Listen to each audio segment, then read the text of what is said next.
जय जगन्नाथ जय गोमाता मातृशक्ति श्री गोविज्ञान ओडिशा को आपण मानक स्वागत। मु रोजेलिन आज आपण को कवयित्री प्रियदर्शिनी महांती लिखित गोमाता महात्मा कविताटी पाठ करी सुनाइबे। से गोमाता विषय अति सुंदर और सरल भाव में व्याख्यान करछन्ती। से जने शिक्षयित्री और गोभक्ति अपार। तेबे कविताटार शीर्षक है गोमाता महात्म्य। हिंदू समाजर माँ से बोलाए गोमाता नाम रे ख्यात 33 कोटी देवादेवीगण ता देहु सरबे जात। घरे रखुथिले सेवा करुथिले न आसे दुख जंत्रणा।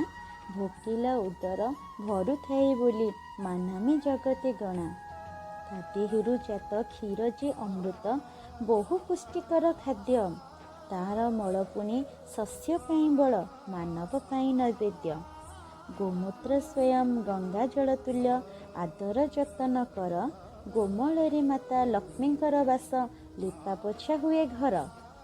प्रत्यक्ष देवता करुथांती वास आखि दुई चंद्र सूर्य।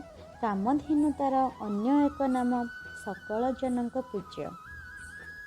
यह आमर प्रियदर्शिनी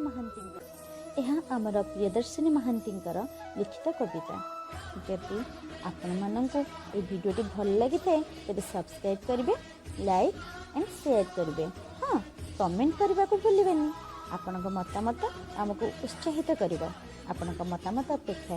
जय जगन्नाथ जय गोमाता।